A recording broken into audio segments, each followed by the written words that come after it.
They threw my clothes onto the freezing New York streets, laughing that I was just a useless dependent with no business sense. But while my husband and his mother triumphantly toasted with wine in the villa they thought was theirs, they had no idea that the final signature in the file I carried had triggered a legal chain of events that would erase their entire identity and assets in less than 24 hours. My name is Sienna, and as I sat at the head of the table in the most exclusive penthouse restaurant in Manhattan, I felt less like the guest of honor and more like an expensive, silent prop. The crystal chandelier above us cost more than the house I grew up in, and the view of the city lights was breathtaking, but the air inside was suffocating. It was my 30th birthday, yet the conversation had nothing to do with me. Brenda, my mother-in-law, sat to my right, swirling her third glass of vintage Chardonnay. She looked at me with that familiar, thin-lipped smile that never reached her eyes. She remarked loudly enough for the waiters to hear that it must be nice to have such a leisurely life. She said that while Derek worked 18 hours a day to build his tech empire, I had the luxury of planning parties. She called me lucky to have a husband who funded my existence, implying that without Derek, I would be nothing but a burden on their family legacy. I looked across the table at Derek. He had not spoken to me since we arrived. His eyes were glued to his phone screen, his thumbs moving rapidly as he typed. Next to him sat his personal assistant, a woman young enough to be his intern, whom he had insisted on inviting to a family dinner because they had urgent business. He laughed at something she whispered, his hand brushing against her arm in a way that was too familiar, too comfortable. He was humiliating me in front of the staff, treating me like a ghost at my own celebration while he openly flirted with another woman. The atmosphere shifted the moment the heavy oak doors opened. The chatter died instantly. Grandmother Josephine walked in. She was 80 years old, leaning on a cane topped with silver, but she moved with a terrifying grace. She was the only person Brenda and Derek truly feared. The transformation in Brenda was instantaneous and sickening. She set down her glass and sat up straighter, her voice pitching up an octave as she greeted Josephine with an oozing, desperate respect. Derek finally put his phone away, buttoning his jacket as if standing for a general. Josephine ignored their fawning. She sat down and signaled for her personal lawyer to place a worn, brown leather folder on the table in front of me. She told me that while everyone else brought wine or jewelry, she brought me a future. I opened the folder. Inside were legal documents transferring full ownership of the Sterling Monarch, a historic hotel in Midtown. I scanned the valuation on the bottom line, $150 million. The silence that fell over the table was heavy and absolute. For 10 seconds, nobody breathed. Then, I saw it. I saw the shift in Brenda and Derek. The disdain in Brenda's eyes evaporated, replaced by a hungry, predatory gleam. Derek looked at the papers, then at me, and for the first time all night, he actually saw me. He reached across the table, covering my hand with his. His palms were sweaty. He smiled, a wide, charming smile that usually worked on investors. He started talking about our future. He said this was exactly the capital injection we needed. He used the word "we" 3 times in one sentence. Brenda was already muttering to herself, calculating, saying that the current management team at the hotel was incompetent and that she could step in as the chief financial officer to clean house. They were carving up the carcass of my gift before I had even accepted it. A cold realization washed over me. They did not love me. They loved what I now held in my hands. I pulled my hand out from under Derek's grip. The movement was sharp. I told them clearly that I had not decided what I was going to do with the property yet. I said it was my name on the deed, not ours. The warmth vanished from Derek's face, replaced by a flicker of annoyance he quickly tried to hide. The dinner ended in a tense, vibrating silence. As the waiters cleared the plates, I knew the ride home would be a battlefield. I clutched the leather folder to my chest, sensing that the real war was just beginning. The drive back to the Hamptons was a blur of terrified silence and aggressive engine noise. Derek drove his black Porsche like a madman, weaving through the late-night traffic on the Long Island Expressway at speeds that made my stomach turn. The digital speedometer on the dashboard flickered past 100 miles per hour, but he did not seem to care. He did not look at me once. His eyes were fixed on the road, but his voice was a constant drilling drone meant to dismantle my mind. He told me I was completely delusional if I thought I could handle a commercial property of that magnitude. He laughed, a sharp, barking sound, and said the hospitality industry was a shark tank. He told me I would be eaten alive within a week without his protection. He listed my failures, real and imagined, meticulously deconstructing my confidence mile by mile. He reminded me of the time I tried to start a small online boutique and failed, omitting the fact that he had refused to let me focus on it because he needed me to host his dinner parties. By the time we reached the exit for our neighborhood, he had painted a picture of me as a helpless child who needed him to survive. When we finally skidded into the gravel driveway of our villa, Brenda was already waiting in the grand living room. She had not gone to bed. She had set up a makeshift command center on the imported Italian coffee table. Before I could even take off my coat or shake the cold from my bones, she announced an emergency family meeting. The air in the room was thick with greed and impatience. Brenda picked up a document that was waiting on the table. I realized with a chill that she must have typed it up on her tablet during the car ride home. Or perhaps she had possessed this template for years, just waiting for the moment I inherited something of value. She slapped the paper onto the marble surface and called it an asset management agreement. Her tone was not asking, it was ordering. The terms were simple and brutal. I was to grant durable power of attorney to Derek regarding all operations of the Sterling Monarch immediately. Furthermore, Brenda was to be installed as the chief financial officer with full signing authority on all bank accounts. I looked at the paper, seeing the legal trap for what it was. It was a robbery disguised as assistance. I looked up at them, clutching the leather folder Grandmother Josephine had given me against my chest like a shield. I told them firmly that I would not sign anything tonight. I said I needed time to process the magnitude of the gift, and that I intended to review the documents with Grandmother Josephine's personal lawyer before making any decisions. That was when the mask fell off completely. Derek grabbed a heavy crystal vase from the mantel and hurled it against the wall. It shattered just inches from my head, sending shards of glass raining down onto the hardwood floor. The violence was sudden and shocking. He screamed that I was being selfish and stupid. He loomed over me, his face twisted into a mask of pure rage, revealing the violent temper he usually kept hidden beneath his polished public persona. He shouted that he was the businessman, he was the visionary, and I was just the vessel that delivered the capital. Brenda stepped in, not to calm him down, but to twist the knife deeper. She looked at me with profound disappointment, acting as if I were a traitor. She told me I was an ungrateful wretch. She asked how I could dare to withhold resources from the family that had sheltered me and given me a life of luxury. She said I did not deserve to be a daughter-in-law of this house if I was not willing to contribute to its glory. My heart was pounding against my ribs, but for the first time, fear was giving way to clarity. I looked Derek in the eye and told him that the property was in my name, so the final decision belonged to me alone. Derek stopped screaming. His voice dropped to a dangerous, cold whisper that was far more terrifying than his shouting. He gave me an ultimatum. He said I had two choices.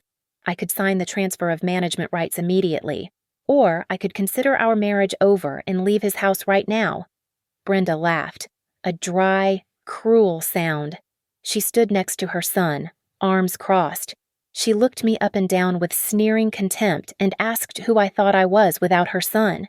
She told me I was a round zero, a nobody who would starve within 3 days without their generosity. Something inside me snapped, but it was not a break of weakness. It was the sound of chains breaking. I looked at the shattered glass on the floor, then at the husband who saw me only as a bank account, and the mother-in-law who saw me as a servant. I accepted the challenge. I turned around, walked up the stairs to the master bedroom, and pulled a suitcase from the closet. I threw my clothes in haphazardly, ignoring the trembling of my hands. When I walked back downstairs with my bag, the silence in the room was deafening. They stood there, mouths slightly open, completely stunned. They had expected me to beg. They had expected me to fold and sign the paper to keep my comfortable life. They never imagined that the zero would dare to walk away from the equation. The wind cut through my thin silk blouse like a razor. I stood on the edge of the driveway, the gravel crunching under my heels, watching the first flakes of snow begin to fall against the dark sky. My phone screen glowed with the notification that my ride was 8 minutes away. 8 minutes felt like a lifetime when you were standing in the ruins of your marriage in the middle of a freezing winter night. The heavy oak front door cracked open behind me. I did not turn, but I heard the swoosh of fabric sailing through the air before it landed in the slushy mud at my feet.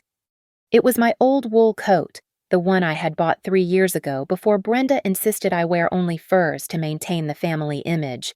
Brenda stood in the doorway, silhouetted by the warm, golden light of the hallway.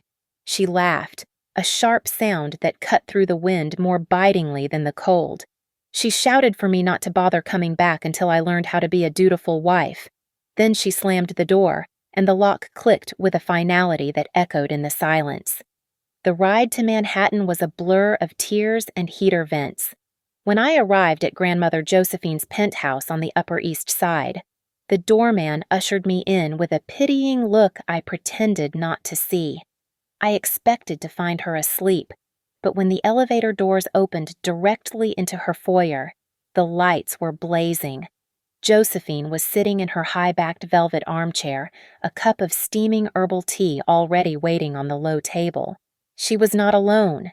Standing by the window, looking out at the city, was Mr. Sterling, the head of her legal team, flanked by 2 junior associates. Josephine did not look surprised to see me disheveled and shivering. She did not offer empty platitudes or hugs. She simply pointed to the chair opposite her. She told me that she had expected me to arrive tonight. She explained that the hotel deed was never just a birthday present. It was a litmus test. She knew their greed would outweigh their strategic thinking, and she needed me to see their true faces for myself before she handed me the keys to the kingdom. Mr. Sterling turned from the window. He adjusted his glasses and spoke with a calm, lethal precision. He said that by kicking me out of the marital home. Derek had committed a catastrophic strategic error. I asked him why it mattered, since the house belonged to Derek. Josephine set her teacup down with a deliberate clink. She looked me in the eye and told me that I had been living in a fog of their making for too long. She revealed a secret that made the room spin. The Hamptons villa was not Derek's. Neither was the black Porsche he drove so recklessly. Both assets were held in a blind trust established in my name by my grandfather 3 months before our wedding. Derek was merely a permitted occupant. Mr. Sterling opened a file on the table. He showed me the financials of Derek's tech company. It was a sea of red ink. He explained that the company had been hemorrhaging money for 18 months and was kept afloat solely by venture capital injections from Josephine's private equity firm. Derek was not a self-made tycoon. He was a man playing dress-up with my family's money, and he was failing miserably. The realization hit me harder than the cold outside. For years, Brenda had called me a parasite. Derek had called me useless. But the truth was the exact opposite. They were the ones feeding off me. I was the host, and they were the infection. My tears stopped. The shaking in my hands ceased. A cold resolve settled in my chest, replacing the heartbreak. I looked at the documents spread out before us. They were weapons, every single page. I wiped the last trace of moisture from my cheek. I looked up at Josephine, whose eyes were gleaming with pride. I told her that they wanted a war. I told her I would not just defeat them. I would show them the true definition of destruction. The next morning, the air in Manhattan was crisp, but inside the Sterling Monarch, the atmosphere was about to become volatile. I walked through the revolving brass doors at 8 in the morning, not as the timid wife who stood in the background of photos, but as the sole proprietor. I had traded my soft pastels for a sharp charcoal suit and heels that clicked with authority against the marble floors. The staff at the front desk, who usually looked through me, straightened their spines instinctively. They did not know the details yet, but they could smell the shift in power. I took the private elevator to the penthouse conference room where the board of directors was waiting. I had summoned them at dawn. Sitting at the head of the table was the general manager, a man named Marcus, whom Brenda had installed 2 years ago to keep an eye on the cash flow. He smirked when I entered, checking his watch as if I were wasting his time. I did not sit down.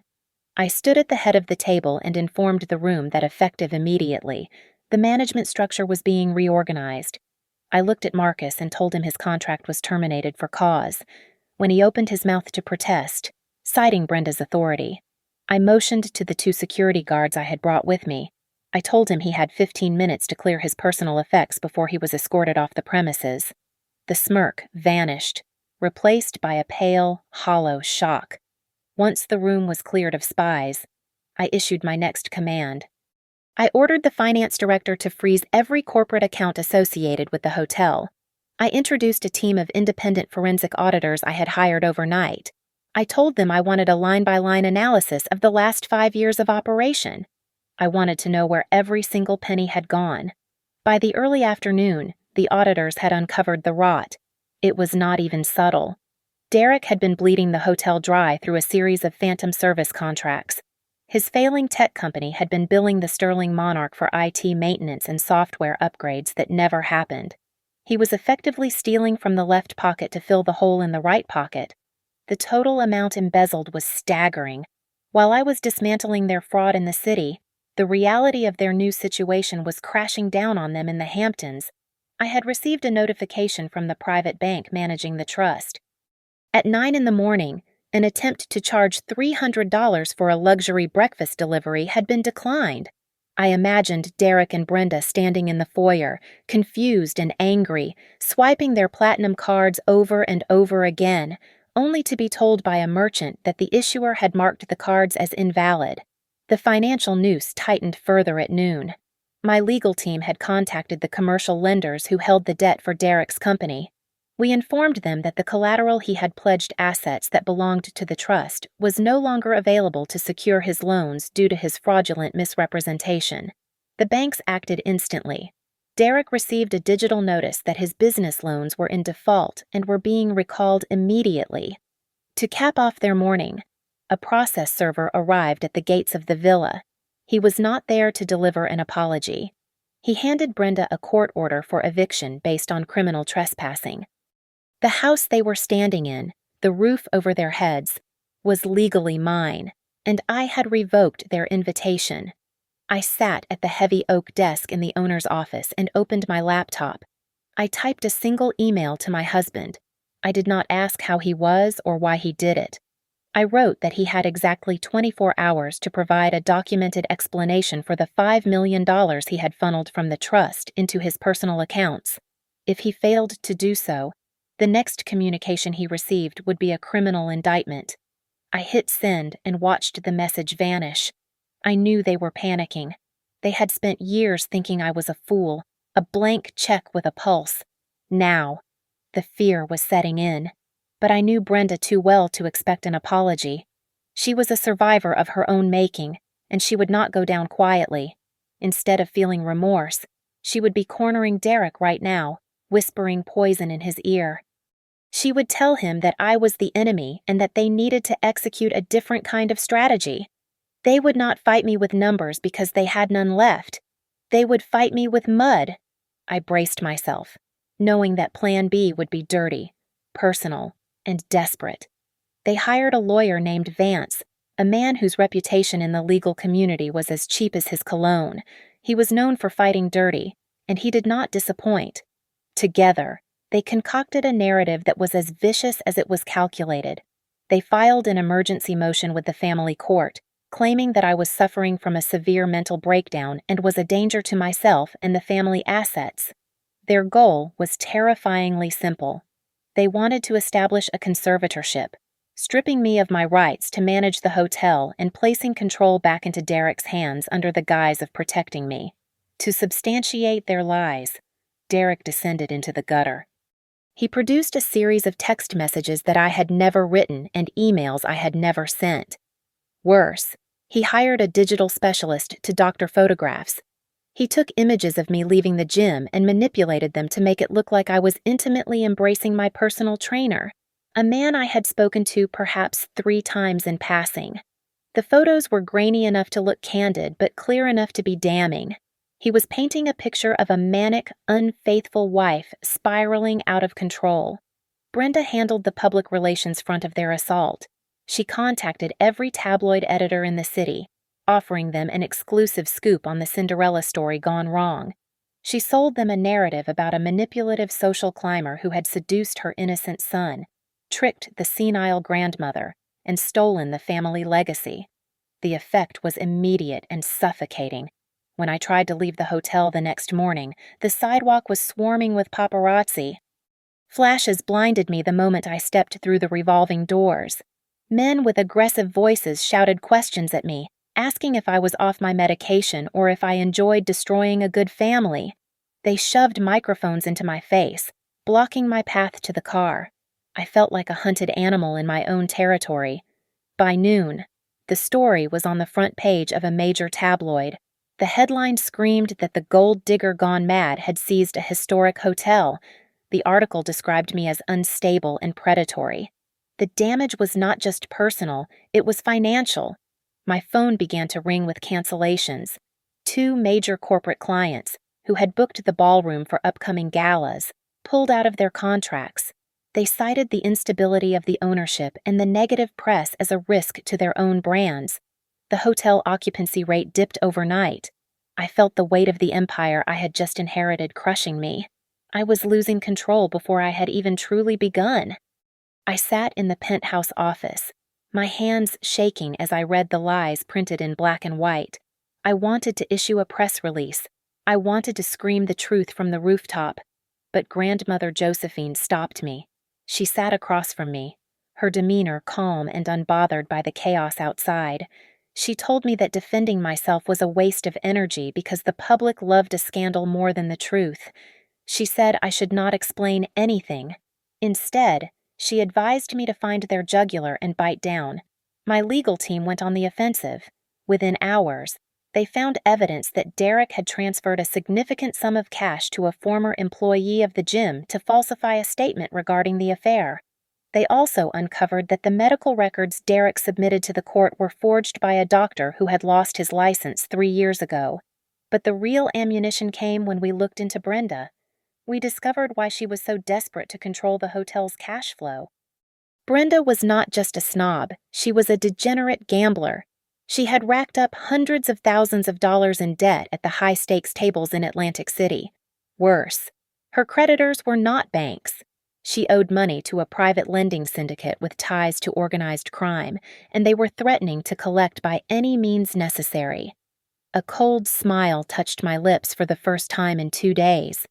They had tried to paint me as the unstable one, but Brenda was the one living on the edge of a cliff. I decided then that I would not just fight the guardianship motion. I would use Brenda's secret addiction to drive a wedge between her and her son that would never heal. I instructed my lawyer to contact her creditors. I was not going to pay off her debt to save her. I was going to buy it. The meeting took place in the back room of a nondescript Italian steakhouse in Queens, far away from the prying lenses of the paparazzi. I sat across from a man who introduced himself as Mr. Russo.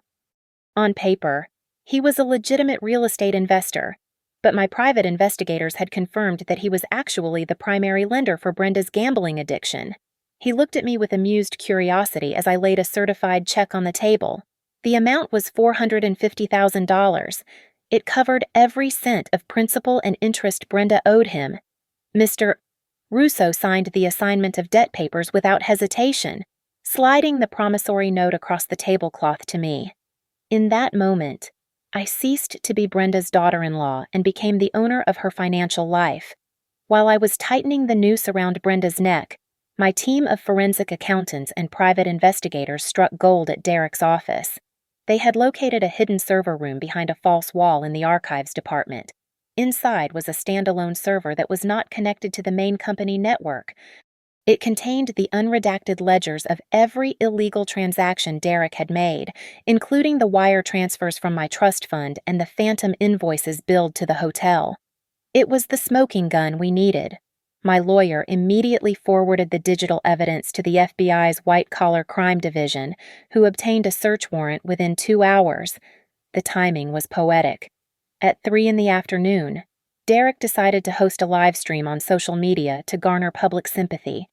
I watched on my tablet as he sat in his office, looking disheveled and teary-eyed, telling his followers that he was the victim of a hostile takeover by a mentally unstable woman. He was in the middle of a sentence about family values when the door behind him was kicked open. The audience watched in real time as 6 federal agents in windbreakers emblazoned with FBI swarmed the room. The look of absolute terror on Derek's face was broadcast to thousands of viewers before the feed was abruptly cut. The image of the self-proclaimed tech genius being read his rights in his own office shattered the carefully cultivated persona of the successful businessman instantly. Almost simultaneously, in the Hamptons, Brenda received a courier package. It was a demand letter from a holding company I had formed that morning. The letter informed her that her debt had been purchased and was now due in full immediately. It stated clearly that failure to pay within 24 hours would result in the seizure of her personal assets, including her jewelry collection and her vintage furs. She called the number listed on the letterhead, expecting to scream at a stranger, but heard my assistant's voice calmly explaining the new terms. The fallout was catastrophic for them. According to my sources inside the house, the villa turned into a war zone. Derek, out on bail thanks to a frantic call to a bondsman, screamed at his mother for pushing him into this war. He blamed her greed for exposing his company to scrutiny. Brenda screamed back, calling him incompetent and sloppy for leaving a digital trail that the authorities could find. They were rats trapped in a sinking cage, turning on each other to survive. My phone began to ring incessantly. It was Derek. Then it was Brenda. Then Derek again. I did not answer. I did not want their apologies or their negotiations.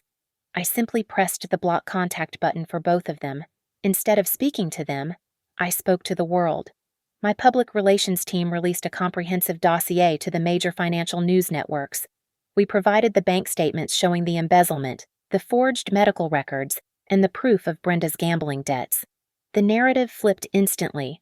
The headlines changed from attacking the crazy wife to exposing the fraud of the husband and mother-in-law.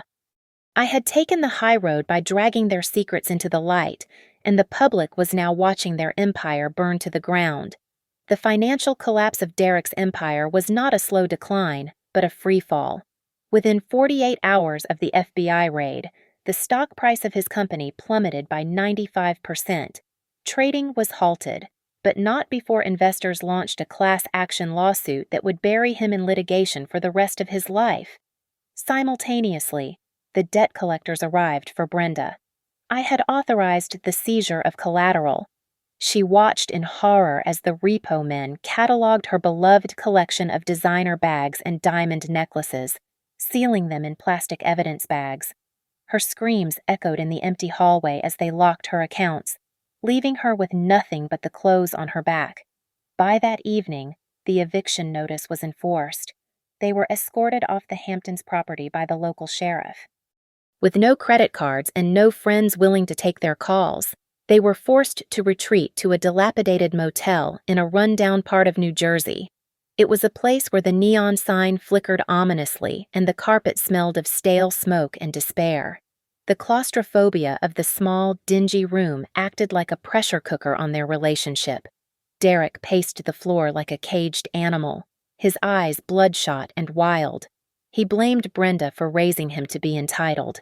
Brenda sat on the stained bedspread, weeping and blaming Derek for being too stupid to hide his tracks. The veneer of their upper-class affection had completely eroded, revealing the ugly resentment beneath. In a moment of terrifying clarity, Derek stopped pacing. He looked at his mother and proposed a solution that made her blood run cold. He said they should grab me. He said if they held me long enough, he could force me to sign the transfer papers under duress. He was talking about kidnapping, about violence, with a calm detachment that suggested he had completely lost touch with reality. For the first time in her life, Brenda was truly afraid of her son. She was greedy, yes, but she was not a violent criminal. She realized Derek was dragging her toward a prison cell or a grave. When Derek went into the bathroom to wash his face, she seized her chance. She used a burner phone they had bought at a gas station to call my personal number, praying I would pick up. I saw the unknown number and almost ignored it, but something told me to answer. Brenda's voice was trembling. She did not beg for money this time. She begged for leniency. To save her own skin, she spilled everything. I hit the record button on my console. She confessed that the affair rumors were fabricated, that the medical records were forged, and that the entire smear campaign was Derek's idea. She admitted it all, giving me the final nail for their coffin. Suddenly, I heard a crash on the other end of the line. Derek had come out of the bathroom. I heard him scream at her, asking who she was talking to. There was the sound of a struggle, a sickening thud, and Brenda screaming for help. Then the phone clattered to the floor. I heard Derek's heavy breathing as he picked up the device. He did not say a word to me. He just smashed the phone, ending the call. I immediately dialed 911, giving the operator the location of the motel based on the cell tower ping my security team had just traced. But Derek was already moving. He left his mother bleeding on the floor of that motel room. He ran out to the rusted sedan he had bought with cash, popped the trunk, and checked the red plastic gas can he had filled earlier. He slammed the trunk shut and peeled out of the parking lot. He was not running away. He was heading straight for Manhattan. He was coming to the Sterling Monarch. The automated license plate recognition system at the service entrance triggered a silent alarm at exactly 8 in the evening. I was standing in the center of the grand ballroom, holding a glass of champagne, surrounded by 500 of New York's most influential philanthropists. The charity gala was my declaration to the city that the Sterling Monarch was under new, competent management. The string quartet was playing a waltz, and the atmosphere was one of refined elegance. But a sudden message relayed through my head of security's earpiece changed everything in a second. He stepped to my side and whispered that Derek had just breached the perimeter. I did not drop my glass. I did not gasp. I simply nodded and set the crystal flute on a passing tray. Down in the sub-basement, the reality was far more violent. Derek had crashed his battered sedan into the loading dock gate. He stormed out with a red gasoline canister in one hand and a tire iron in the other. 2 night shift security guards tried to intercept him near the freight elevator, but Derek, fueled by a manic adrenaline, swung the iron wildly, striking one in the shoulder and shoving the other into a concrete pillar. He was moving with a terrifying purpose toward the central electrical room, intending to cut the power and burn the building's heart out. I moved to the microphone on the stage. My voice was steady as I announced that due to a minor technical issue, we needed to move the party to the garden terrace immediately. I signaled the staff to guide the VIPs through the secure exits. There was no panic, only mild confusion. Exactly as I intended. As the guests filed out, I turned and walked briskly not to the exit, but to the security control room. The room was a wall of glowing screens. On monitor 4, I saw him. Derek was inside the main breaker room, splashing gasoline over the master control panels and the backup generators. He was panting, sweat dripping down his face, and he had his phone propped up on a transformer box. He was live streaming again. He was shouting into the camera that he was going to burn this accursed gift to the ground, that if he could not have the hotel, nobody would. The head of security reached for the radio to order his team in, but I held up a hand. I pressed the button for the localized public address system that broadcast specifically to the basement levels. My voice boomed through the speakers in the electrical room, amplified and distorted by the concrete acoustics. I called his name. Derek froze. He looked around wildly, his eyes darting to the corners of the room. I told him to go ahead and light the match. I spoke calmly, stripping every ounce of emotion from my tone. I told him that burning the hotel would not make him a man. I reminded him that he had spent his entire life hiding behind the skirts of his mother and the bank account of his wife. I asked him if he even knew how to strike a match without Brenda holding his hand. On the screen, I saw his face crumble. The rage turned into a pathetic, childlike confusion. He screamed at the ceiling, telling me to shut up, but his hand holding the lighter was shaking uncontrollably. I continued to dismantle him, word by word. I told him he was a failure who had tanked his own company, and now he was going to fail at being a criminal too, because he lacked the conviction to finish anything he started. He roared in frustration, distracted from his task, arguing with my disembodied voice. That split second of distraction was all the tactical team needed. The heavy steel doors to the breaker room exploded inward. 6 SWAT officers in tactical gear flooded the small space. Before Derek could even flick the lighter, a riot shield slammed into him, pinning him against the gasoline-soaked control panel. The camera on his phone captured the moment he hit the floor. The officers swarmed him, wrenching his arms behind his back. I watched on the high-definition monitor as his face was pressed into the concrete. He was not fighting anymore. He was sobbing. He screamed my name over and over, a desperate, broken sound that echoed through the speakers in the control room. I watched him being handcuffed, his eyes wild and pleading, looking at the security camera as if he could see me behind the lens. I simply reached out and turned off the monitor. The show was over. The legal system is often criticized for being slow, but when you have FBI corroboration, forensic accounting records, and a videotaped arson attempt, the wheels of justice turn with a terrifying swiftness. The trial was not a battle. It was a slaughter. I walked into the federal courthouse wearing a bespoke white suit, a visual declaration of my innocence and power. In stark contrast, Derek sat at the defense table slumped in a faded orange jumpsuit, looking smaller and more pathetic than I had ever seen him. The most brutal moment of the proceedings came when the prosecution called their star witness. Brenda took the stand, not to defend her son, but to save herself, in exchange for a plea deal that would keep her out of a prison cell. She eviscerated him. She sat there, clutching a tissue, and told the jury that she was merely an elderly woman manipulated by a greedy, abusive son.